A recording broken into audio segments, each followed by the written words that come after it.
अपनों से प्यार पार्ट। तो मैंने कहा, रोबी मुझे भी तो टाइम दिया करो। रोबी मुझे कहने लगी, बलाल भाई आपको ही तो टाइम देती हूँ और किसको टाइम देती हैं। मैंने कहा, रोबी मुझे रात के 12 बजे के लिए टाइम दो। तो रोबी एक दिन चौंक गई और मेरी तरफ देखकर कहने लगी, भाई ये आप क्या बोल रहे हैं। मैंने कहा, क्या? रोबी मुझे भी इस चीज़ की तलब है और तुम्हें भी तो उस चीज़ की तलब होती होगी, उसी लिए मैं कह रहा हूँ। पहले तो वो रोबी खामोश हो गई, उसके बाद कहने लगी, भाई मुझे सोचने के लिए कुछ वक्त चाहिए। मैंने कहा, हाँ रोबी तुम्हारे पास बहुत वक्त है, तुम आराम से सोच समझकर मुझे जवाब देना, मुझे तुम्हारे जवाब का इंतज़ार रहेगा।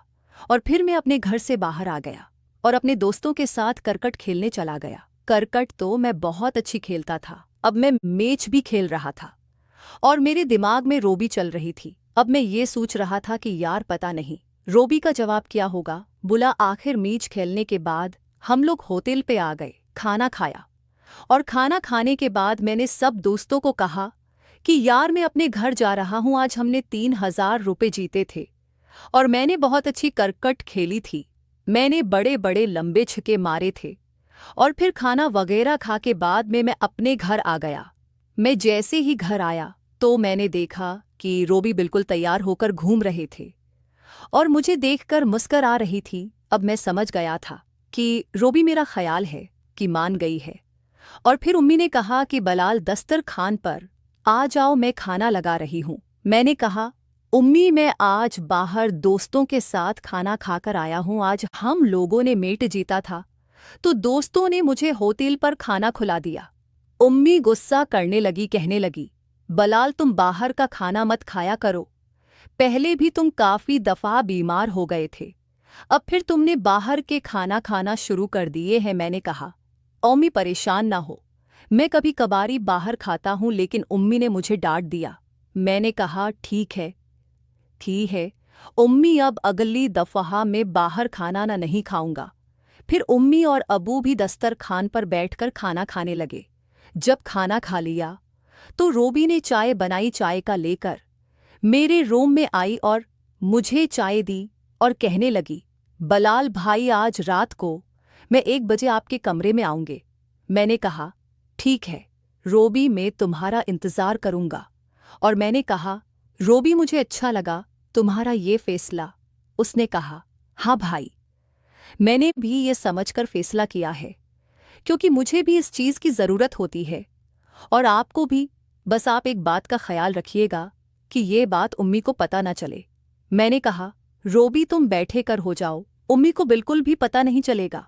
और फिर रोबी मेरे कमरे से चली गई। मैंने चाय पीने के बाद लेटकर मोबाइल में वीडियोस देखने लगा और फिर पता ही नहीं चला रात के 12 बज गए। 12 बजते ही मेरे दिमाग में रोबी बार बार आ रही थी। मैं बस यही सोच रहा था कि रोबी कब आए और मैं सुकून हासिल करूं। अब 12:38 हो गए थे लेकिन रोबी अभी तक नहीं आई थी। अब मैं परेशान भी हो रहा था और बार बार मोबाइल की तरफ देख रहा था कि यहाँ टाइम तो ज़्यादा हो गया है लेकिन अभी तक रोबी आई क्यों नहीं। फिर देखते ही देखते 1 बज गया। अब मेरी टेंशन मज़ीद बढ़ गई थी। मैंने सोचा, यार रोबी ने 1 बजने का बोला था कि आ जाऊंगी, लेकिन अभी तक आई ही नहीं। मेरी नज़र सिर्फ दरवाजे पर टिकी हुई थी। अब 1:38 हो गए थे, यानी 1:30 बज गया था, लेकिन रोबी का कोई उत्ता पता नहीं था। मुझे बड़ा गुस्सा आ रहा था कि यार उसने मुझसे टाइम भी लिया और मुझसे वादा भी किया कि मैं आऊंगी, लेकिन ये आ क्यों नहीं रही। ये सोचते सोचते रात के 2 बज गए थे। अब मुझे बहुत गुस्सा आ रहा था और फिर मैं भी सो गया। सुबह मेरी आँख खुली, मैं सीधा वॉशरूम गया, फ्रेश होकर वापस आया और नाश्ते वाली जगह पर बैठ गया। मैंने देखा रोबी अभी उठी हुई थी और तैयार होकर सीधा नाश्ते वाली जगह पर आकर मेरे साथ बैठ गई। मैंने उसे देखते ही मुंह बना लिया। वो समझ गई थी कि मैं उससे नाराज़ हूँ। फिर उम्मी नाश्ता लेकर आई और हम तीनों ने बैठकर नाश्ता किया।